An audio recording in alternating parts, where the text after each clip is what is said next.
I'm just going to, by way of introduction, read you these marvellous biographies. So firstly, Rebecca. Rebecca Brower is an award-winning UK-based production and stage designer working in live events, theatre shows, immersive theatre and ceremonies.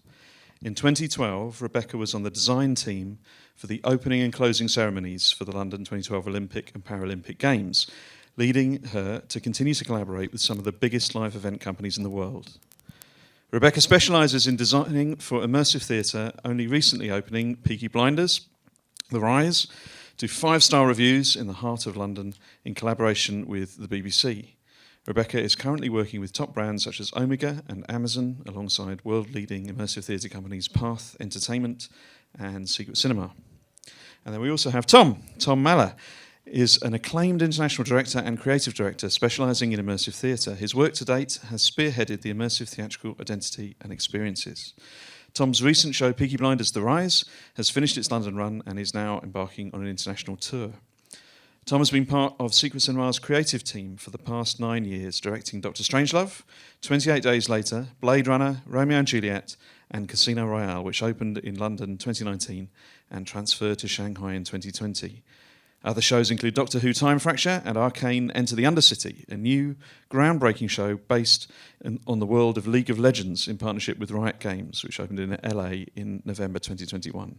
Tom is the co-creator of the UK's longest-running immersive theatre show, which I have a great love for, The Great Gatsby.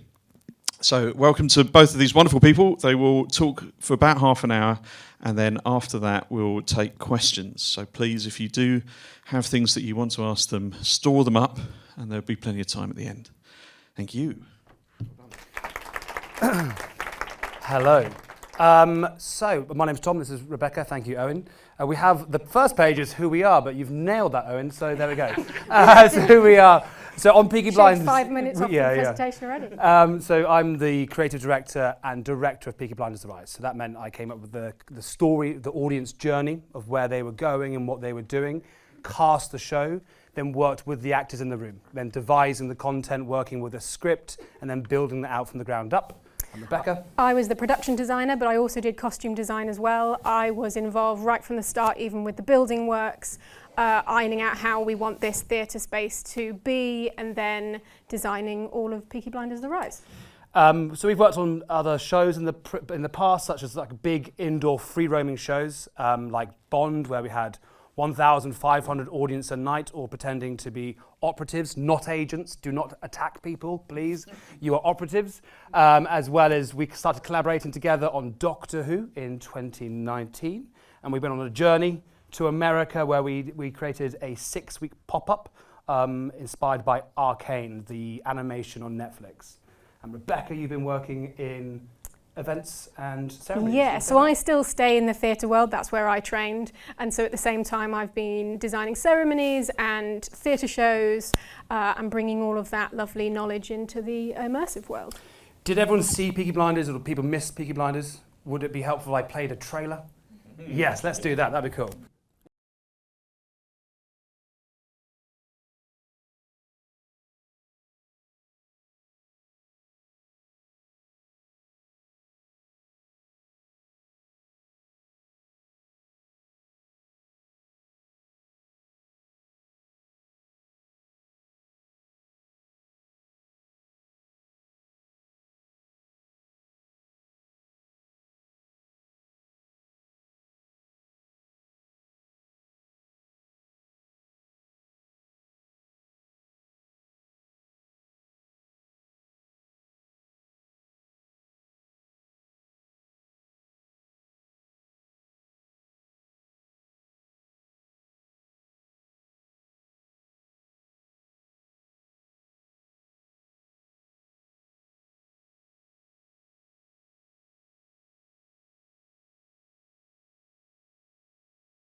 Perfect. So what is immersive theatre to us? What is immersive theatre to us?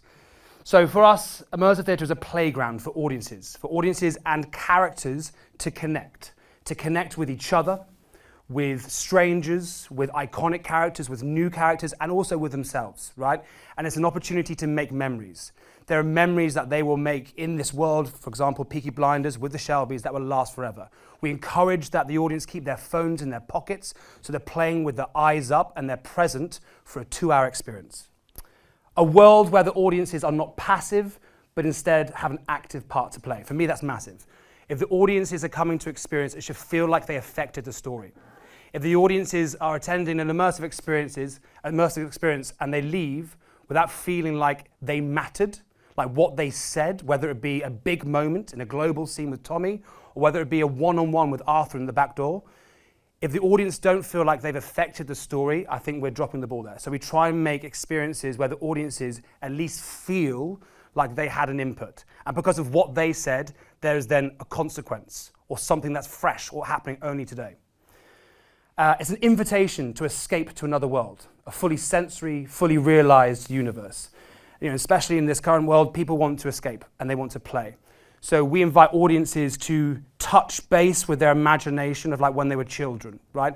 How easy it was to play cops and robbers or pirates. So we want audiences who are now adults stressing about mortgages and stuff like that to step into our world for 2 hours and just play, and leave themselves alone. An experience designed with all audience types in mind. I can talk to you after about this would take ages, but we have narrative players. So I started as an actor in 2013 in immersive experiences.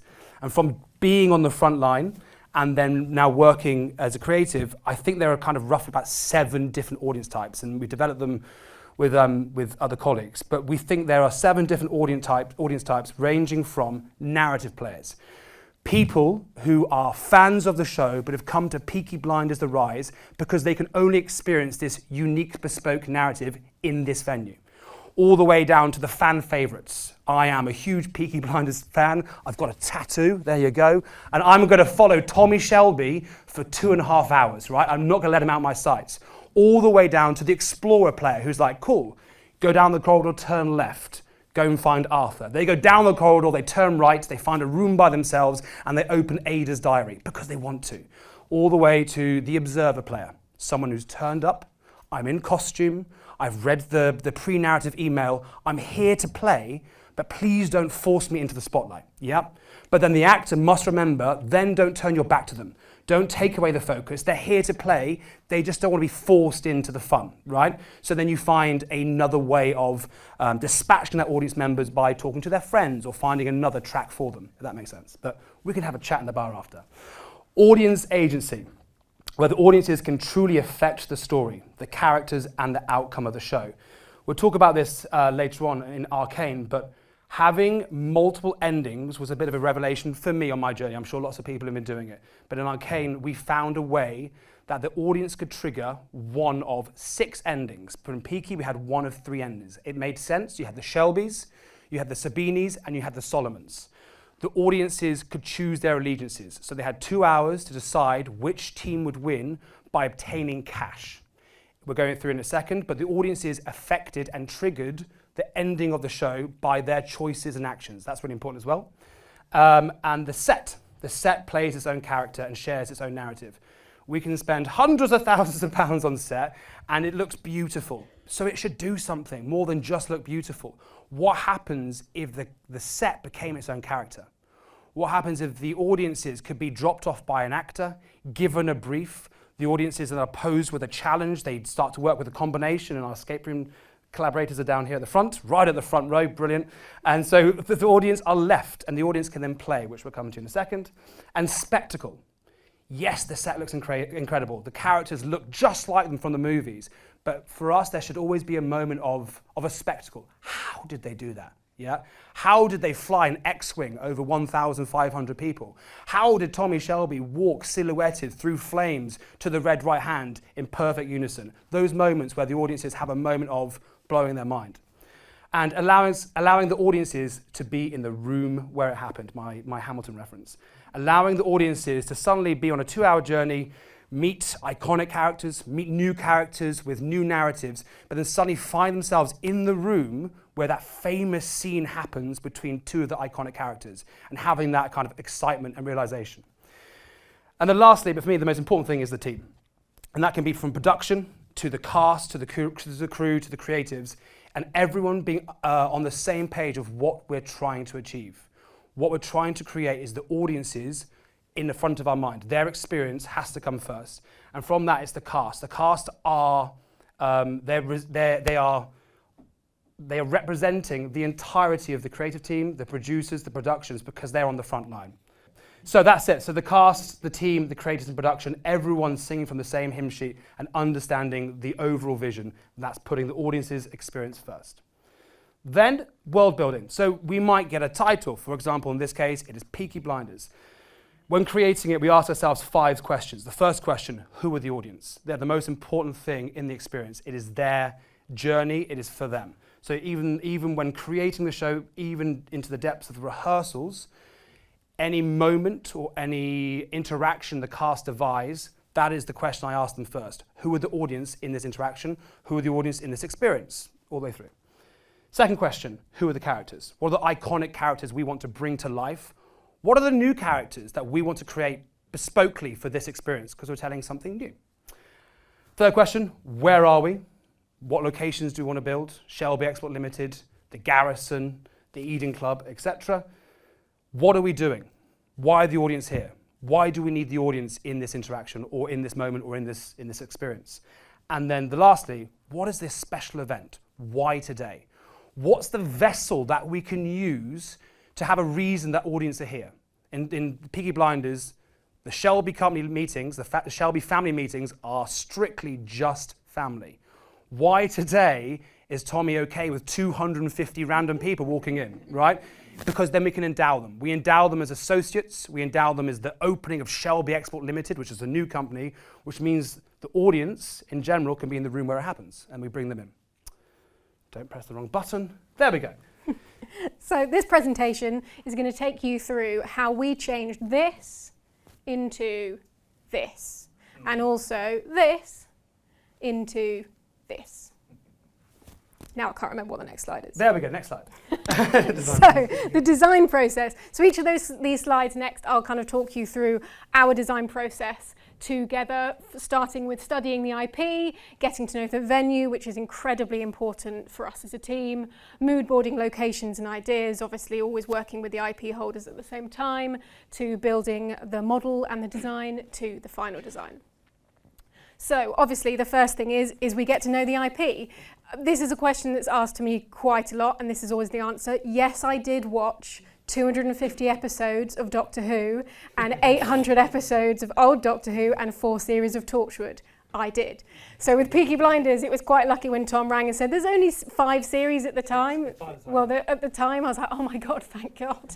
So we, watched every single episode. I studied the design. I went back to look at the original production designers and also where their inspiration came from as well. A lot of them, Montgomery would use kind of really big feature films such as The Godfather as a lot of the inspiration for Peaky Blinders.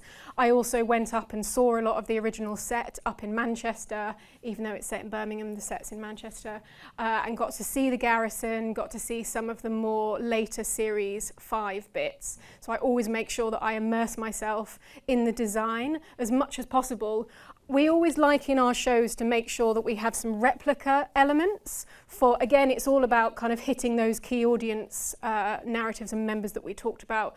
So we always try and have an IP area which is identical replica to something you've seen before. So the Eden Club was that for us. But then also knowing the kind of IP really well and the design of it, you get so into it, it then kind of gives you the knowledge, can't explain this, but it kind of gives you then the permission to create something brand new within that same design license. Does that make any sense? So the idea by the end of the design process is that every single room, whether it's brand new and has never been seen in the show before, such as Shelby Export Limited, but which we'll show you, or it has been seen in the show, it still all feels like the same architectural and design world. And when working with really big IPs like that, whether it's Doctor Who, whether it's Arcane, that's really, really key. So it doesn't feel a mishmash, and also you have ownership as a production designer yourself as well. So I'll start by mood boarding loads of bits and pieces so we make sure that we're on the same page. The next thing for us, which is so important, is getting to know the space.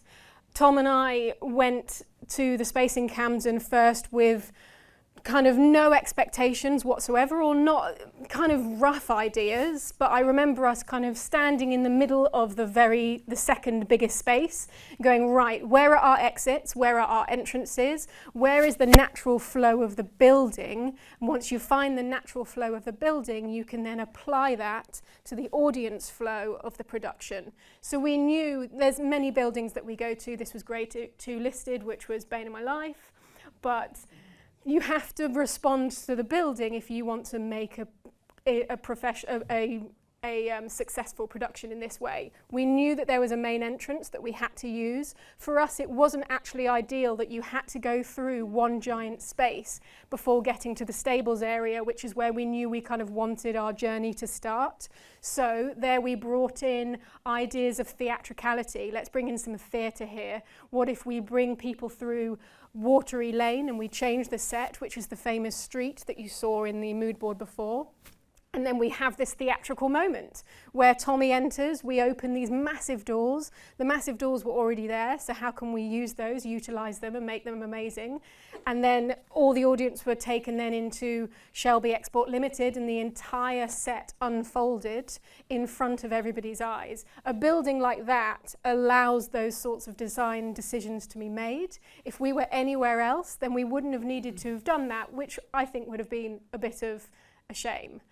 And so then, on a practical level and from a design perspective, I map out the building for everybody, whether that's the maintenance teams, that's the venue managers, the production managers, our creative team, so that we can start those conversations. Myself as a designer, I'm really, really interested, or I really push to know everything about the building before I design. Where are the aircon units going to be? Where's the cable tray going to be? Do I get a choice on where the cable tray goes? If I do, great, let's start that work now. Because the more you can put that into the design from day one, the more you can build it into your world and completely get rid of it. The biggest compliment I used to get when people would come to Peaky Blinders, where people would come in and go, what on earth was this second story mezzanine level before you guys came into the building? And we'd go, what on earth are you talking about? That's a scenic piece. Or they'd go into the stables and we'll show you this, is what was the bridge before? Like, how was that even used in the building before? And we'd go, no, actually we put it in. And that's the key for me in terms of site-specific and venue-orientated design, is making something the audience can't tell the difference of what was there before and what you have put in. And so Peaky Blinders, in my mind, and Doctor Who as well, actually, was what I would class as site-specific design. For sure, and this venue was a gift. This venue is a grade 2 listed building, a red brick Victorian warehouse at the top of the Grand Union Canal, right? Alfie Solomons in season 2 has a red brick warehouse, grade 2 listed building, maybe not time, Victorian building at the top of the Grand Union Canal, right? That in itself led us to make the choice, we're doing season 2, right? We're in London, let's not pretend we're in Birmingham, right? Let's embrace where we are, let's lean into, we are in an authentic building of its time. This is Alfie's warehouse. And so the producers from Immersive Everywhere, when we did our first walkthrough, you walk off the streets of Camden onto cobblestone walkway up into the venue. There's cobblestones on the inside of it. The horse hospital, it's a grade 2 listed horse hospital, 300 years old, and the stables are still in there. Suddenly they become the dividers. They're the small rooms. They are the essence of the garrison, of the office, of the snug from the TV show. So this one, the audience flow is kind of led by the venue itself. Here, creatively, had a bit of a challenge because you can see it's quite long and thin. So We had a number of set pieces, and a global scene would be a moment where an actor or a number of actors might take focus and pull a large group of audience. You have the free roaming element where the audiences can choose their own adventure. A number of the global scenes that we created were kind of either in the stables or in Watery Lane. And we kind of quickly realized in previews that the audiences were just walking back and forward and back and forward.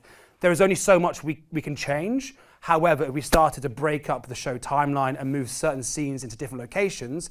The flow started to work a bit better. Then we had the idea with the producers that we could go out the main entrance, all the way through Camden Stables Market, busy on a Saturday afternoon, through past the caravan, round the back and up past a cheese shop. And we used the back entrance, up a fire exit, into the Eden Club. So we have the Eden Club on the right-hand side. This is Italian territory. We have Watery Lane into Shelby Export Limited, and then we have the stables. The Eden Club, the bad guys, the Italians, cannot be in the back of Tommy Shelby's warehouse. Yeah, it doesn't narratively feel satisfying that they're just 2 meters away. So having this external journey had a transition. Actors would walk them around in character. We had content. They would acknowledge we're outside, acknowledge that other people might be following us, endowing other members of the public. So we kind of use that to our strength. Yeah. What the building was great for as well was it meant that Tom and I worked in parallel the entire time. So the building very much led us to the story of what you all saw, but also Tom would ring me and go, oh, let's put the Chinese laundry in. And I'd be like, okay, great. And we're trying to work this in. And we very much were working completely parallel as you were coming up with the script and the story, and I was designing the building as we go. And that was also really, really nice for this version. So then we started getting into designing. So I always do I'm from a theatre background, so I very much have a traditional white card process and then a final process with costing in the middle. So I would build everything in SketchUp first as a white card. This also means I can start getting in aircon units, I can drop in things that I don't have any control over and really design the world around them at the same time. I did definitely have a bit of a learning curve of how big rack rooms need to be, and that's something that can't be ignored. And so I would very much work that in as I'm going through. And this is also a really great tool, SketchUp, because then I would jump on Zoom with Tom and we'd spin around the SketchUp model, we'd work out what we wanted, where people to stand. It was also where we kind of came up with the idea of having a second level, and also obviously from an immersive theatre design perspective, in the back of your mind as a production designer, you're always wanting to make sure that every single audience member can see everything at all times. You know, there were 200 audience members here, and as a small 5'2" person, it's quite handy because I can step into everybody's shoes and go, right, in a global moment, how do I make sure everybody can see? And so the first thing we thought when going into these really big rooms was we need height. We need to put actors at height here as well, and we need to make sure that we have it accessible around the sides so that we can have audience step up on a ledge as well if they want to see over for the boxing match and things, which is where the big window came in Tommy's office and getting up to Tommy's office as well. And down on the right there, you can see I mixed in the bridge with the pre-existing beams of the venue so that when we did need an actor to go up there, they very much felt like they belonged there. And so then I just wanted to drop these slides in actually because back in 2021, when I was designing Peaky Blinders, we didn't really use renders. Renders are something that's kind of come into my studio within the last 2 years. So back in the day of Peaky Blinders, I talk like it was 10 years ago, I actually modelled the whole thing by hand because I still loved that, and now I've slightly gone away for that for obvious reasons. So I wanted to throw in some of our tour renders because that is now how we work. I will do a white card as such, and actually even then it means that a white card doesn't traditionally have to be white. It can then be coloured because a render is much quicker to do. And I found when working with IP holders and people who aren't with our creative brains, sometimes you need to win them over a bit more, and so renders kind of came into my vocabulary as a designer. And there's another one of the actors. And this is from Peaky Blinders in Riyadh, which we've just returned from. Great adventure. Finished. And so this is actually the model then for Peaky Blinders that I made, and so this is the final model. So obviously, if you're all familiar with the design process, we went through the vigorous costing stages between the white card model and this. I also do all CAD drawings as well, and my own CAD drawings to make sure that technically everything works and that we hit budget. So there were some elements we obviously had to cut back on to hit budget, but we were quite lucky and got to a place where we were really happy with what the final design was, and then it was handed off to Illusion, who was the company that built this for us, to turn into reality. And that all was at the same time that the building works were happening as well. So in our timeline, I would go in, make sure they were all correct, they were all working, false floors were going in, and then the set would go in on top of that, and our teams would then take that all the way to the end. So just want to throw some of these in here, because this was a bit of a turning point for myself and Becca, who launched Arcane. I mentioned it right at the top. Arcane is an anime on Netflix created by Riot Games, inspired by the world of League of Legends. If you haven't seen it, it's awesome, watch it. So with this, the brief was to create a 6-week pop-up to celebrate the new launch of Arcane. And so we go straight back to the questions. Who are the audience? They can play some characters, but like, who are the audience? Who is this experience for? It's for gamers, right? Gamers who might not necessarily be on the front foot, who want to engage with the characters, be in the spotlight. They might be a bit more like an observer player across the board. So how do we create that experience to cater for the majority of the audience being an observer player? We started then to look at escape rooms and what could we use from that world, only having a matter of months to build it, so we can't build fully fledged escape rooms because it takes a long time, as I'm learning.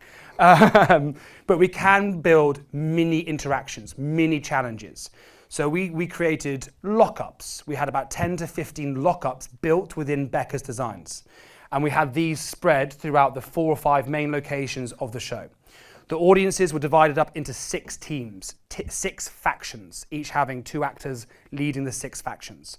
Their objective is to obtain as many barrels of shimmer, kind of like gas cans, like 10 litre, as many barrels of shimmer before the close of the shimmer stocks, 90 minutes. So the audiences would come in, they'd meet their 2 captains, and they had the brief, find and try and obtain as many barrels of shimmer before the shimmer stocks close. The audiences were then active. The audiences had their mission. They could decide to be the physical explorer player and go on the shimmer game for the entirety of the 90 minutes. Or they could be the narrative player going, oh my God, that's Jinx, that's Silco, I want that story. They could be the fan player. So the audiences got to self-select what to do. The biggest learning and the biggest penny drop for me was seeing the audience-actor ratio finally work. Because that's the main thing with producers, is about how do you find that audience-actor ratio? How do enough audiences get that story, global moments, but how do they have that personal connection where they feel like they matter, where they feel like they're affecting the story? This started to work because the audiences were like my 3-year-old son. I could give him a toy, like an activity, and that would probably keep him busy for 10 minutes. If you had a group of 3 or 4 audience members, set the challenge of trying to crack or unlock one of these lockups, it meant that actor was then available for the next interaction.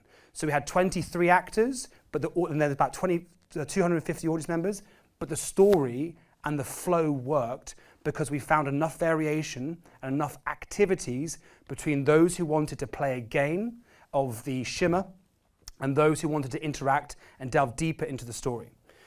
At the end of the 90 minutes, we wrote, choreographed, and teched 6 different endings. There were 6 leaders to these gangs, and then each night, that finale was triggered by the audiences. We had a 10-meter giant scoreboard, which you can see there. The barrels, these shimmer cans, had RFID cards on the bottom. Every time you returned to base and you put it into your lockup, your own personal team lockup, that would trigger the live scoreboard. So when the audiences realized the game was live and they were genuinely affecting the scoreboard, it was amazing. Watching grown adults with like gas cans up their t-shirts, people pretending they're pregnant under their dresses, everything, right? People breaking the rules, and audiences want to break the rules. In Peaky, people would walk around with bags of cash under their flat caps. They look ridiculous, but we pretend we didn't see it. But the audiences want to break the rules, and gamifying it unlocked a world for us. And so I wanted to bring the gamification of our discoveries in Arcane back to Peaky Blinders. And so in Peaky Blinders, like I said, the audiences could trigger A, B, or C, depending on who had the most amount of allegiances, by that, how many bags of cash. This is a world, again, where we had a magical moment where they had to complete a number of tasks in one of the side rooms, and then we had a number where we revealed the hero character, Jinx, by the audiences playing a kind of a simulation of a lever game, but revealing a character rather than a piece of narrative, which was quite exciting.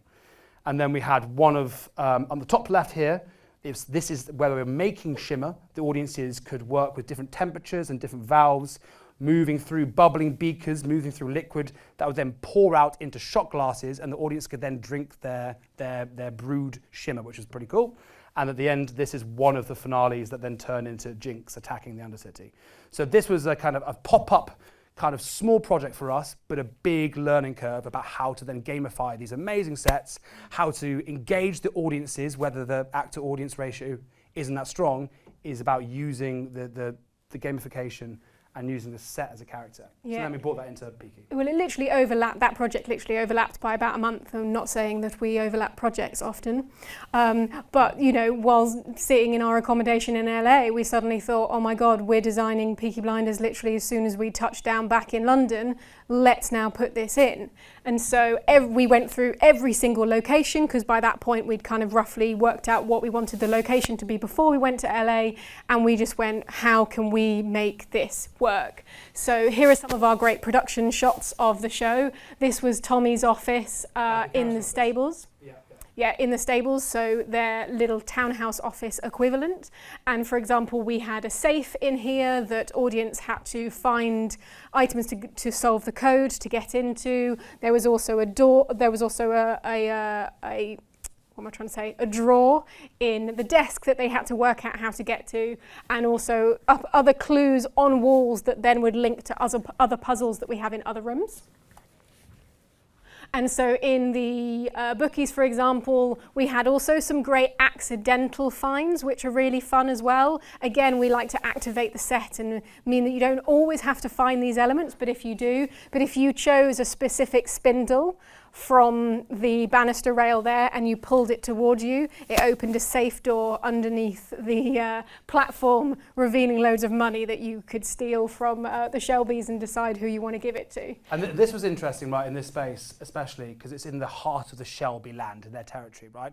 And what's different from like kind of the escape rooms that we're working with, or the escape worlds, to then just a free roaming world, is that the audiences would get caught. The audiences would get caught by one of the Shelbys, but they were given a choice. So suddenly from gameplay, suddenly from theatre, it jumps into gameplay, then suddenly it jumps back into a confrontation, and there's consequence. There's an individual consequence for that audience member in itself. And the audience might decide to keep the cash. We're literally not going to shoot them, but we can take them to the Italians and kick them back and tell the rest of the Shelbys that this person here is a traitor. So there is a consequence that the audience could get caught, and that was important because, like I said, audiences walking around with 50 bags at the top, you had to do something, right? Otherwise it was ridiculous. So yeah, that's what happened there. What's next? So we had Tommy's office. Again, we had a safe on the floor here. The audience had to try and crack the code to. Again, accidental finds. So there were things on their desk, on Tommy's desk, for example, that you would pull down a lever or a stamp, little kind of Victorian stamp, and then a desk drawer would open, revealing letters between him and Grace. We'd also have elements on the bookshelf just behind that if you moved or did something again, something else would kind of fly open, revealing the next important thing. We had games that we kind of put in the sides here as well. So they were kind of more working together games. We tried to make sure that we had individual games to play or things to find, but then group games where people of kind of 8 to 10 would also have to try and crack a code or defuse a bomb. We had a weighing scale game as well. And with this is the space we were talking about at the beginning, how we transitioned from Watery Lane, the dark kind of streets of Birmingham. This then kind of transitioned into the warm glow light of Shelby Export Limited. So here we had bifolding sliding doors that covered 4 locations. So we had the expanse of a big open space for a hero sequence, which is what we call our finale, which is a communal spectacle at the end where the audience is and all different characters regather for the final conclusion of the show. So we're able to then fit 250 audience members into this final space. But at the same time, we then would have these lights, which would be a slow sunset throughout the 2 hours. but then in one of our sequences where Arthur struggles with PTSD, we reveal 2 gas mask soldiers crawling above the audience. So again, we're trying to always find that wow factor, that surprise, that you become quite comfortable in the space, but it reveals a new layer. Yeah, and I forgot to mention earlier, actually, for me, kind of integration with the technical departments and the lighting team and the sound team are something that's really, really important to me as a designer and us as theatre makers in general. I would hope from this photo that you can see very, very little, if nothing at all, in terms of speakers and practical theatre lighting. I'll give one thing away, is that's a giant speaker right there. Obviously, when you're looking at it from a long shot, it doesn't stand out like a sore thumb when I point it out. But it's really, really key as well that when we're immersing people into our designs and our worlds, that you don't just come across a giant speaker that's just sitting on the floor, or an aircon unit that's above you, or a par cam that's sitting in the corner. All of those from day one. It's now called the Holes meeting, because it happens every time, where everyone comes around my house for dinner and we have a Holes meeting.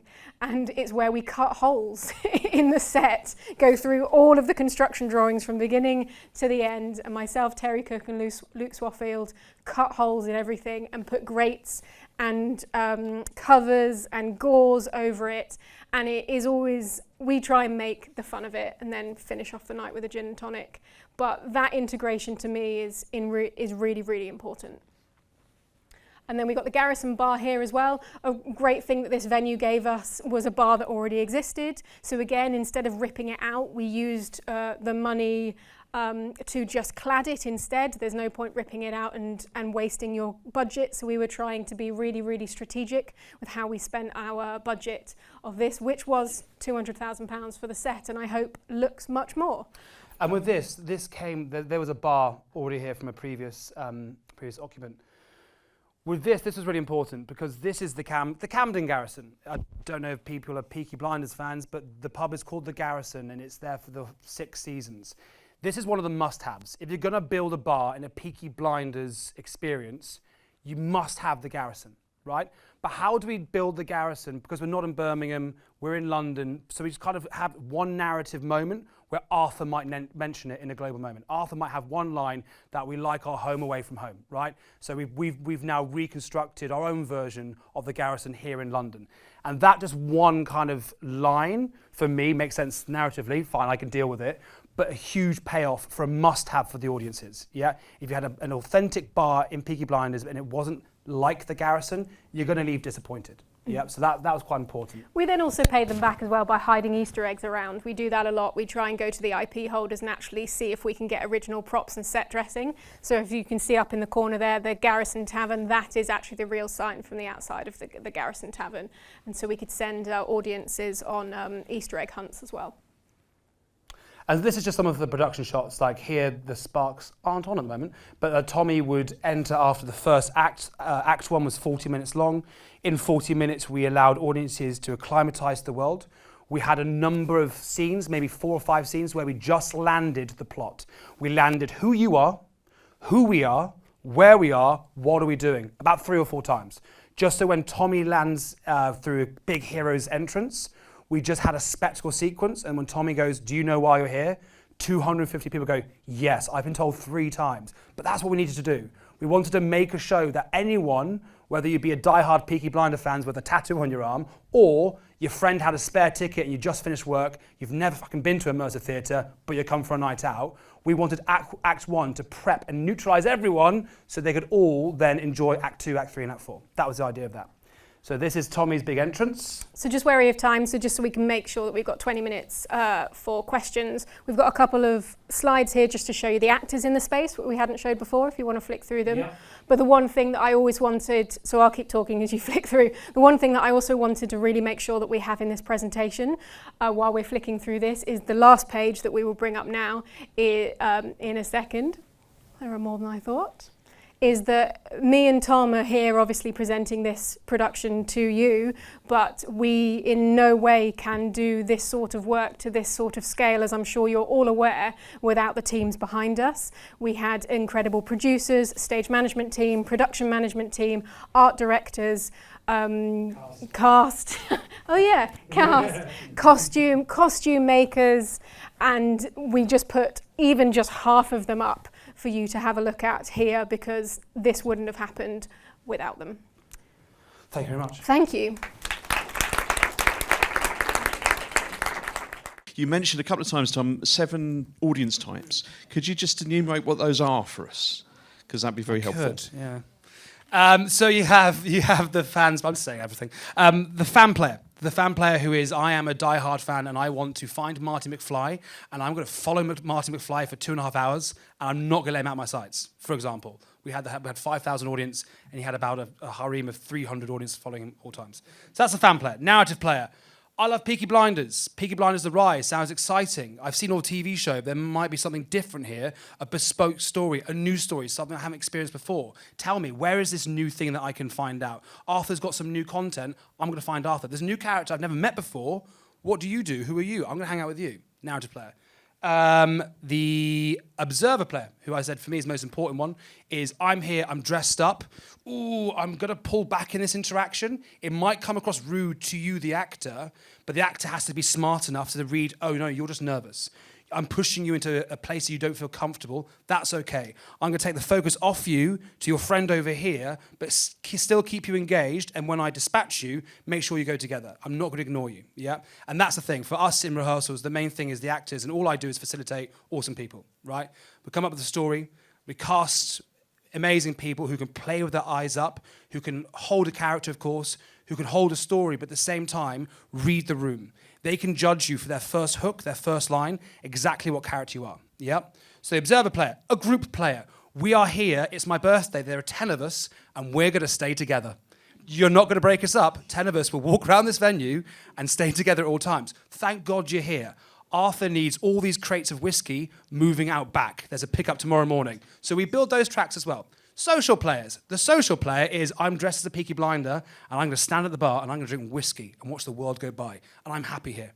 We had 30 live songs in our world and I'm going to listen to the 30 live songs whilst drinking Tommy Shelby's whiskey and I'm good. Dressed to the nines. Yep. The fresh face. I've come straight from work. Owen has a spare ticket. I don't know what Peaky Blinders is. I heard about it. What's going on? I've never been to immersive theatre. Why are you talking to me? Yeah. And then the actors metaphorically take you by the hand and lead you in. Yeah. The explorer, the challenging one. Okay, here's your mission. I want you to take this note to Tommy's office. Go through that door, up the stairs, and give it to Tommy. They go through that door, through another door, into an office, read a diary, never find Tommy, but have their own journey. Yep. How many is that? 7. There we go. Yeah. Pleasure. Thank you.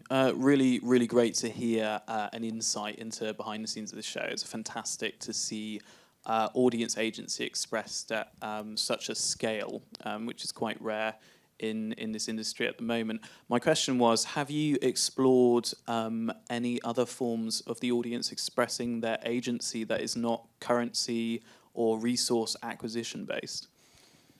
Yeah, agency with Grace and Tommy in this show. A lot of it was, the whole of Grace's track was trying to get to Tommy because she's pregnant. Yep. And so the audiences would become Grace's security in a way, but they become her best friends, her confidants, right? And Grace would use these audience, and again, the immersive actor being an actor, a writer, a director, a front of house, an editor, all in one interaction. So these people who do these shows, these performers are incredible. The actor would be smart enough and have enough kind of shape to their content where they can make it feel like it's your decision that I've decided to go see Tommy. So the actor will make you, the audience member, believe that you have given this choice and you've made that choice, but what they've been doing is leading you to that answer. So it's very smart, right? The house always wins like a casino.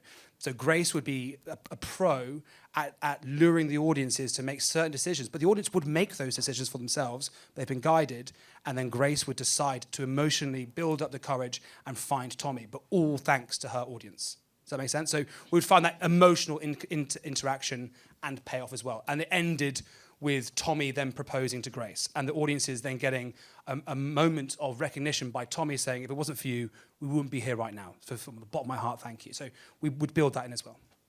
Yeah, pleasure. So between the actual text, the story, the logistics, the design, the budget, and all of that, and the venue. What was your journey? Like, what was the first puzzle? What was the last puzzle? What was the journey of Peaky Blinders through that? For me, it was working out where to set the story. There were 5 seasons at the time. Do we try and do all 5 seasons in one night? Are we going to do Peaky Blinders once and that's it forever? Do we get one shot at this? And then seeing the venue with Immersive everywhere, going there and going, it's fucking Alfie's Warehouse. It's Alfie's Warehouse. We're in London. We've got to be in season 2, right?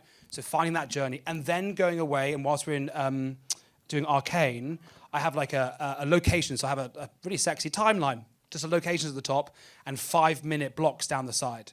And so then I can work out what's happening at every 5 minutes in every location, and from that starting to kind of loosely stitch a story together because of events that I am then pulling from seasons 1, 2, and a bit of 3. So I'm like, I centralised the whole thing around Arthur's PTSD sequence, which in the TV show, he sat in a chair by a fireplace, drinking whiskey, really still moment with Tommy, 2 people in the scene. In our show, Arthur has a breakdown. There is soldiers crawling through the windows with gas masks on. There is plumes of green smokes. There's this whole sequence, right? So finding out what's the must-haves. What do the audience really want to see? And we're doing seasons 1, 2, and a bit of 3. What are those moments that we should definitely put in? What should we have in? What are we looking that we want to play with? What might we have in if we have time? And what we're definitely not doing. We're not going to season 4. We're not doing season 3. So working that out and then taking Stephen Knight, the creator of Peaky Blinders, through the venue, empty venue like you saw right at the beginning, and just pitching him his story, but edited into a one-night experience. We don't travel through time or space or fractures. We just stay. It's one night. It's one party. You're invited. It just so happens that a number of events, like a domino effect, happen in these 2 hours. Yeah. So it's finding that through line, top line idea, working with Becca to go, does it fit? Could we do this? And then taking someone like Stephen Knight or the IP holders through the experience and getting kind of seal of approval and building from there. And then that timeline of the locations and 5-minute blocks then becomes the characters. So every character and what they're doing from 5 minutes, if you can get down to 1 minute, if it's a short show, because then you have a clear idea of the balance of each space. Is everything happening over the Shelby side and nothing's happening in the Sabini side? Yes, okay, balance the space out. Can everyone fit into the Sabini side? No. So we need to make sure something cool's happening this side and the far end to balance the space throughout the whole experience. So Tom's always constantly asking me how many people fit in specific spaces. All the time. So that's what I do. All of my life spent on AutoCAD telling him 50, 20, 10. Because then you can balance it. Because then you know that if the audiences don't get blocked, the audiences don't get the door shut in their face saying, sorry, it's full. And they go, what do we do? Because that offer next door has been so engaging that you don't even know something's happening next door. Yeah, is the idea. Cheers. You mentioned briefly about pitching to Stephen Knight and the IP holders. Could you sort of elaborate on like the very original, like how you started when you first pitched the idea? So Immersive everywhere, and Fraser's part of them. Hello, Fraser. Wave Fraser. Would have approached. I remember Brian Hook, the producer, saying he approached the Stephen Knight and Karen Mandelbach team a number of years ago. In Immersive Theatre, again, we were doing Gatsby. They weren't the big titles in town at that point. You know, we've grown very quickly. So I don't think they quite understood what it was, or there wasn't much uptake. And it wasn't until then we kind of, years later, had done Gatsby for a number of years and a number of other shows, and then found this venue that the ears were pricked up. So once the ears were pricked up, it was like, cool. Brian would phone me and say, start having a think about it. So I started to have a think about it whilst we were away, and then we would come back and start to top line, piece the show together, and it's an initial conversation. It's an initial conversation to go, how does this sound? And I've got a few ideas in my head. This is the right direction. I wouldn't do this, because season 6 was about to come out. I wouldn't do this, because Michael might get booed. So I changed Michael's track. I wouldn't do that, because Ada takes on a different character. You know, so there's numbers of things that happen. But we work with different IP holders. You know, like Stephen was very top line, top level, very happy with things, and the feedback we had was very minimal because we were very true and authentic. Other shows or other IP holders like Disney or other opportunities, it's more detailed because we might be doing new narratives with some of their beloved characters. So that takes, you know, a weekly meeting, twice a week, you know, where we sit down and we go through every granular detail of what this character might be doing to make sure that we're true to the mythology. So there's different kind of IP holders and different relationships of how it works, if that makes sense. But with Stephen Knight and Karen Manderbach, it was quite top level because we were taking a lot of the script and a lot of the key scenes from the TV show. Pleasure. Thank you very much for the talk. I have two questions. One is for Rebecca and the other is for Tom. For Rebecca, you talked about something I found very interesting, which is, if I remember correctly, the natural flow of the building. To evaluate that, do you rely on your expertise, your sensibility, or there are other tools or simulation you do to see what it is? And for Tom, I've heard you in this interesting taxonomy about kind of player, you know, our 7 archetypes, let's say. You use the word players and not audience. If you want to elaborate more about that, because thank you very much.